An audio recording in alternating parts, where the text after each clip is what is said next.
Hello guys, আসসালামু আলাইকুম।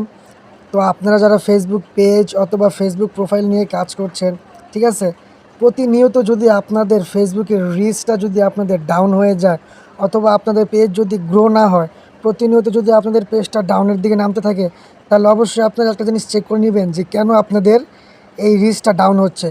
তো সেটা চেক করতে হলে সর্বপ্রথম আপনারা চলে যেতে হবে ফেসবুক অ্যাপে আসার পর এখান থেকে আপনারা চলে যাবেন নিজেদের প্রোফাইলে, ঠিক আছে। প্রোফাইলে আসার পর এখান থেকে আপনি চলে যাবেন নিচে আসার পর এখানে আপনি দেখতে পাচ্ছেন যে অ্যাবাউট, ঠিক আছে, এই যে দেখতে পাচ্ছেন অ্যাবাউট, এই অ্যাবাউটের উপরে একটা ক্লিক করবেন। ক্লিক করার পর এখান থেকে আপনি চলে যাবেন নিচে আসার পর এখানে আপনি দেখতে পাচ্ছেন যে পেজ ট্রান্সফারেশন, ঠিক আছে। এই পেজ ট্রান্সফারেশনে দেখতে পাচ্ছেন যে সিওল, এই সিওলের উপরে একটা ক্লিক করবেন। ক্লিক করার পর এখানে আপনি দেখতে পাচ্ছেন যে গো টু অ্যাড লাইব্রেরি, ওকে। এই গো টু অ্যাড লাইব্রেরির উপরে একটা ক্লিক করবেন। ক্লিক করার পর এখানে দেখতে পাচ্ছেন যে সিস্টেম স্ট্যাটাস, এই যে সিস্টেম স্ট্যাটাস, এই সিস্টেম স্ট্যাটাসের উপরে একটা ক্লিক করবেন।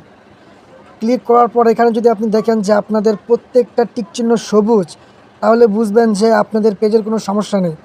আর যদি আপনাদের এখানে একটা সবুজ চিহ্ন না থাকে বা দুই একটা থাকে বা দুইটা যদি সবুজ চিহ্ন না থাকে, তাহলে আপনি বুঝে নেবেন যে আপনার পেজে কোনো সমস্যা আছে, হয়তো বা আপনাদের পেজে কোনো ইস্যু আছে। যদি ইস্যু থাকে তাহলে অবশ্যই আপনি ইস্যুটাকে ডিলিট করে দিবেন, তা না হলে আপনাদের পেজের রিচ কিন্তু আরও কমতে থাকবে। আর যদি সব কিছু সবুজ থাকে তাহলে ইনশাল্লাহ আপনাদের পেজের রিচ আগের মতো বাড়বে, আপনি ভালো ভালো কন্টেন্ট আপলোড করলে।